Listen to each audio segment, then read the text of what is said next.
بھلا جس شخص کو اس کے اعمال بد آراستہ کر کے دکھائے جائیں اور وہ ان کو عمدہ سمجھنے لگے تو کیا وہ نیکوکار آدمی جیسا ہو سکتا ہے؟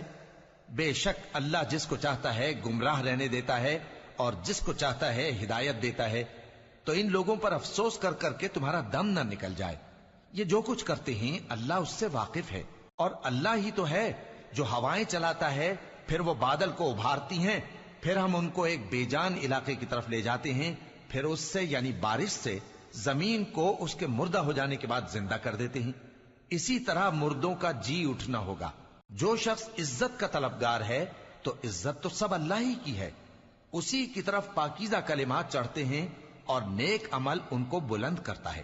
اور جو لوگ برے برے داؤ چلتے ہیں ان کے لیے سخت عذاب ہے، اور ان کا داؤ نابود ہو جائے گا.